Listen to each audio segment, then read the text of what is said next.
All right, everyone. This is the instructional video on how to make the Bark app website. I'm going to be breaking this into a couple different sections so it's easier to follow. First, I want to start with our document tree, basically how to get all our files set up so that we can start coding the website. So first, I'm going to go ahead and show you the finished version. This is basically what it's going to look like. All of this is coded up in HTML and CSS. We have some live text here. We can highlight this. We have a linkable button. I went ahead and linked it to the Apple Store. So pretend that's like a real app that we created. And so all of this is basically from the mock-up that we have. I went ahead and downloaded it already from the website.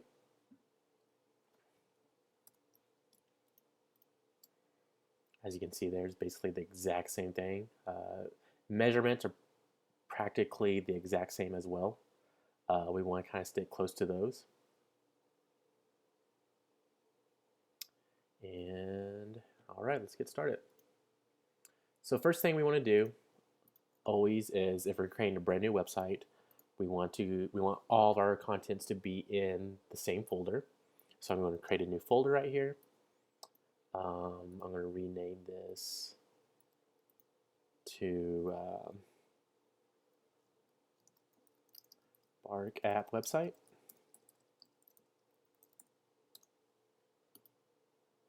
I'll go ahead and get this folder and drag it into brackets.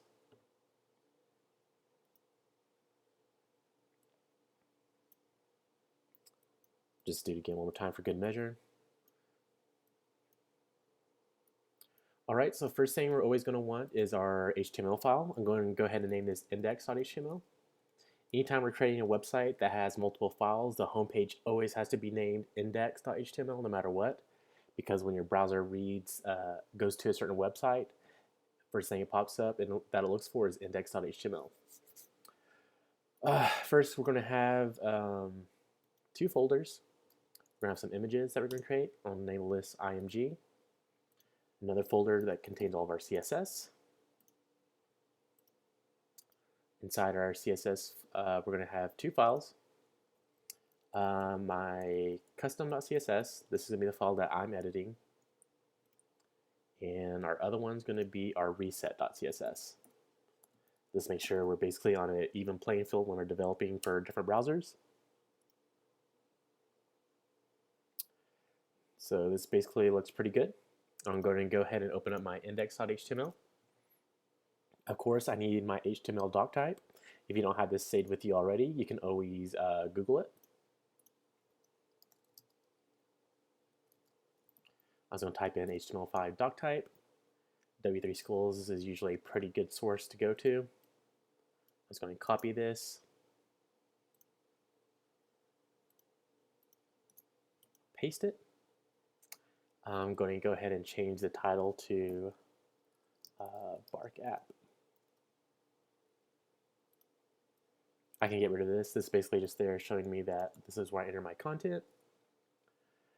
First thing I want to do is link my files, my CSS files. Again, if you forget how to actually link those, you can always just Google it. How to link a CSS file.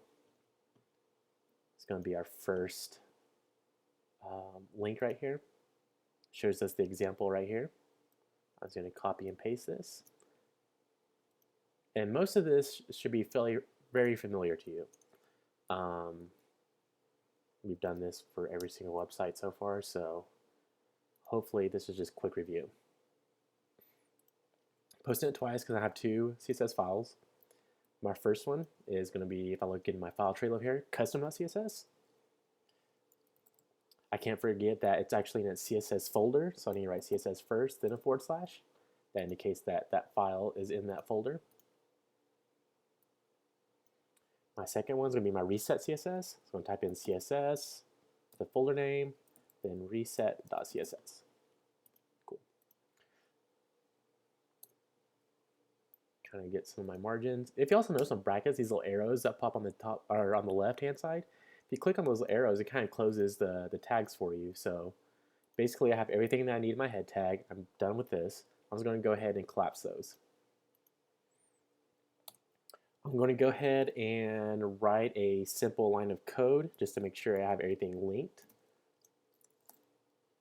I'm going to write a div called test. Open up my CSS and my other panel.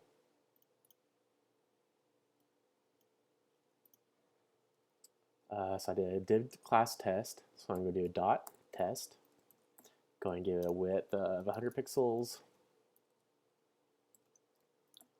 height of 100 pixels, background of red. Now let's test this, make sure it works. Cool, looks like we have everything linked. We have some weird padding right there. It's because we have our reset CSS linked, but we don't have actually any content in it. So hopefully you have this file saved somewhere. I'm going to go ahead and grab it off the website. Luckily, I have the file path name memorized. There's our reset, contains our clear fix, and all that good stuff. Cool. All right, now that padding is gone. That's a good indication to tell whether your reset CSS has been linked.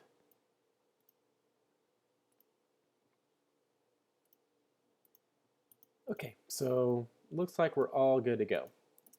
I'm going to delete this because we know everything's linked right.